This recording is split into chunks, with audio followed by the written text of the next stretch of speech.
You're watching an NDTV exclusive. To meet Lalit Modi means you have to travel to some pretty exotic locations. Last time, Lalit and I almost sat down in Montenegro. That didn't quite work out. But now we're here in Bangkok, Thailand. We're here because Lalit Modi has won a major battle in the Interpol court for the moment. India has been trying to get what is known as a red notice, a global arrest warrant issued against him. But just earlier this week, Interpol ruled that they will not be issuing that red notice, and in fact they're deleting all records of Lalit Modi from his database, which probably explains why Lalit Modi has got a smile on his face, though he's always smiling. I'm always smiling, but it's taken 6 years of my life. This matter began 6 years ago. Yeah. To date, not a single charge sheet has been filed anywhere in the world. Not a single case has been brought up against me anywhere in the world.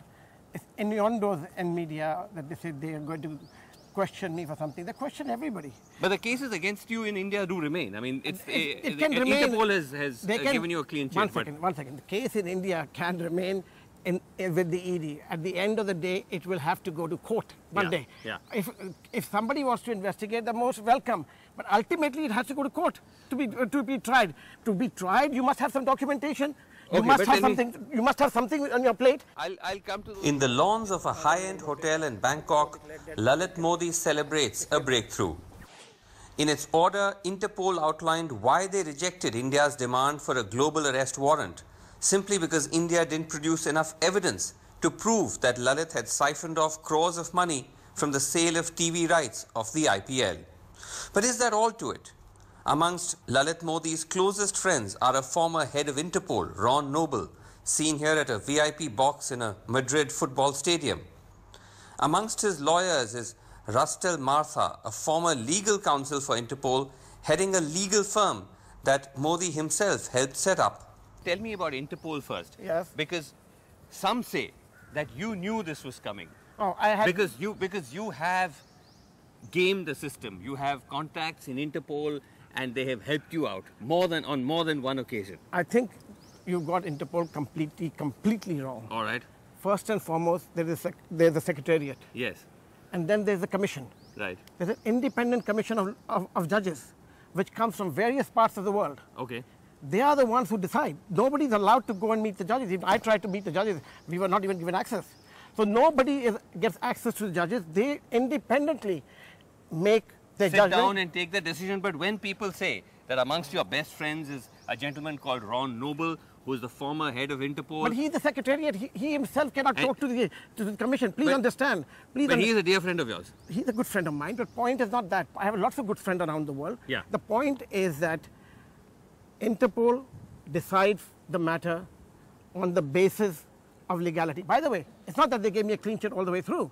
They actually were going after me, because the Indian government had put so much pressure on them and had lied to them and given them documentation. Okay, no, but... No, one second, hold on. And they were in the process of issuing. So when we said to them, produce the document, because they were being arm twisted. They said, oh, we don't have any document, we believe them. I said, what do you mean you believe them? No, so you're saying that A, there is Ron Noble, B, there is a gentleman called Rustel Martha, who's the former legal counsel of Interpol. He now heads a law firm which represents you. Surely you accept that even for an organization like Interpol, old relationships matter. It doesn't matter, first and foremost. What matters is the law.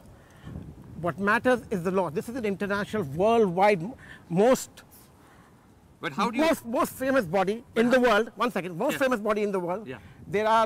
There are no questions on the integrity of the body by any country in the world so far, ever. I think that... We spoke to Mr. Martha at his offices in London and asked him this. Dr. Martha, thanks for talking to us. Could you describe exactly what was your role in Interpol? Yes, I spent a few years as the Director of Legal Affairs and General Counsel of Interpol. And one of my responsibilities, of course, included at that time both supervising the issuance of red notices and other Interpol interventions from the legal point of view, and also respond to complaints coming from individuals who brought their cases to the Commission for the Control of Interpol Files. And sir, don't you think it's a conflict of interest that on one hand you served with Interpol and now you're representing someone like Lalit Modi in that same forum? I think that it would be wrong to suggest that anybody is able to sway the proceedings in Interpol in any way other than by presenting persuasive arguments that are backed up with good legal analysis and with evidence. Because as you know, the Interpol Commission for the Control of Interpol Files is an independent body, it's a rule-based body, and unless you can argue your case based on the rules and the evidence, there is no way you're going to be able to persuade Interpol.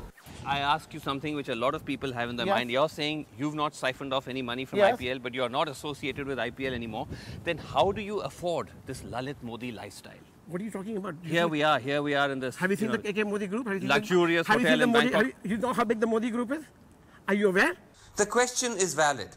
Even by standards of the rich and famous, Lalit Modi's lifestyle, just by a scan of his Instagram feed, appears extravagant. Here he is in the islands of Italy, the Cabo de Roca in Western Europe, and with Paris Hilton in Cuba. Just some examples. Yes, of course I'm aware. What? Our market cap is close to $3 billion. What's wrong with you people? And it has always been.